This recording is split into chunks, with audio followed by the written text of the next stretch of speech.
Plate tectonics, the theory of moving continents.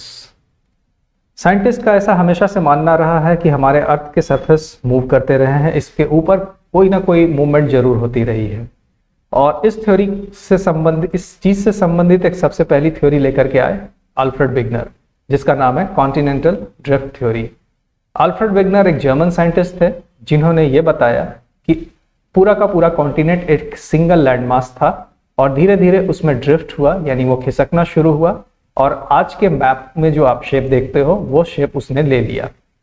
Alfred Wegener की theory को discard किया जा चुका है और इस थ्योरी को आज बिलीव नहीं करते हैं। इसका रीजन ये है कि अल्फ्रेड वेगनर ने कोई भी ऐसा सपोर्टिंग एविडेंस नहीं दिया अपनी थ्योरी में ड्रिफ्टिंग का, लेकिन लोगों को ये सोचने पे जरूर मजबूर किया और लोगों ने इन प्रिंसिपल इस बात से जरूर अग्री हुए कि कॉन्टिनेंट्स हमारे मूव जरूर करते हैं। उसके बाद स्टडीज का सिलसिला शुरू हुआ और कुछ थ्योरीज निकल कर आई जिन्होंने कॉन्टिनेंटल ड्रिफ्ट यानी मूविंग कॉन्टिनेंट्स का एक कंसेप्ट को इन प्रिंसिपल एक्सेप्ट किया और सपोर्टिंग एविडेंस के तौर पे काम किया। उसमें से एक फेमस थ्योरी है सी फ्लोर स्प्रेडिंग, जो हेनरी हेस ने आगे बढ़ाई।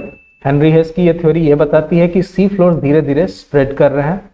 वैसे ही कन्वेक्शनल करंट थ्योरी जो आर्थर होम्स ने प्रोपाउंड की, और सबसे साइंटिफिक और आज के डेट में सबसे रेलिवेंट साइंटिफिकली प्रूवन थ्योरी है प्लेट टेक्टोनिक्स थ्योरी, जिसको डिस्कवर करने वाले मैकेंजी और पार्कर जिन्होंने साथ मिलकर के काम किया, और मॉर्गन जिन्होंने अलग काम किया बट उनकी भी फाइंडिंग्स सिमिलर थी। तो क्या होता है ये प्लेट टेक्टोनिक्स थ्योरी, इसको देखते हैं। प्लेट टेक्टोनिक्स जो होते हैं बेसिकली एक लिथोस्फेरिक प्लेट से भी हम इसको बोलते हैं। लिथोस्फेरिक प्लेट्स, लिथोस्फीयर क्या होता है इसको जानते हैं। सबसे बड़ी बात तो अर्थ का पूरा स्ट्रक्चर जो होता है, इंटरनल स्ट्रक्चर को हम 3 पार्ट में डिवाइड करते हैं, क्रस्ट, मेंटल और कोर। लिथोस्फीयर क्रस्ट और अपर मोस्ट मेंटल को कहते हैं दिस वन। यहां से यहां तक का पार्ट जो है इसको हम कहते हैं लिथोस्फीयर। लिथोस्फीयर जिस सरफेस के ऊपर फ्लोट करता है उसको कहते हैं एस्थेनोस्फीयर। तो बेसिकली इसके कुछ इंपॉर्टेंट साइलेंट फीचर ये होते हैं कि बेसिकली अर्थ का लिथोस्फीयर जो होता है डिफरेंट पार्ट्स में डिवाइडेड होता है और वो एस्थेनोस्फीयर के ऊपर फ्लोट करता रहता है।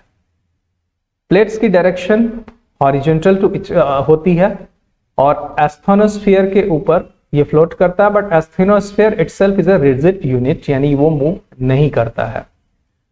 अब ये लिथोस्फेरिक प्लेट जो होते हैं वो क्रस्ट और टॉप मेंटल को लेकर के बनते हैं और इसकी थिकनेस वेरी करती है। ओशियनिक पार्ट में 5 किलोमीटर से लेकर के 100 किलोमीटर तक की इसकी थिकनेस हो सकती है, वेरास कॉन्टिनेंटल एरिया में 200 किलोमीटर तक हो सकती है। तो बेसिकली ओशियनिक प्लेट, जो ओशियनिक प्लेट होते हैं वो कंपैरेटिवली थिनर होते हैं, जबकि कॉन्टिनेंटल प्लेट्स थिकर होते हैं। पूरी दुनिया में कुछ मेजर प्लेट्स और माइनर प्लेट्स होते हैं।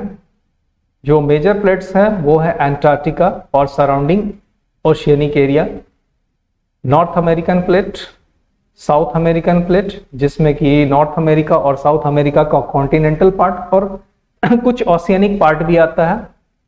पैसिफिक प्लेट जो बाय एंड लार्ज एक पूरी तरीके से ओशियनिक प्लेट होता है जिसमें पैसिफिक ओशन को ऑलमोस्ट कवर करते हैं।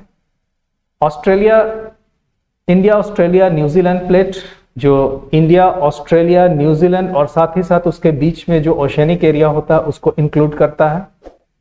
अफ्रीका और ईस्टर्न अटलांटिक का फ्लोर को इंक्लूड करने वाला एक प्लेट होता है, और यूरेशिया तथा उसके साथ लगे हुए प्लेट्स भी होते हैं जो हमारे नॉर्थ में होता है। इसके अलावा कई माइनर प्लेट्स हैं, 12-13 माइनर प्लेट्स हैं जो अलग अलग प्लेट्स की मार्जिन पे पाए जाते हैं। और इन प्लेट के मूवमेंट्स के होने की वजह से बहुत सारी इंटरेस्टिंग चीजें होती हैं हमारी धरती के ऊपर, हमारी धरती के अंदर, और बहुत ही इंटरेस्टिंग स्टडी होती है ये।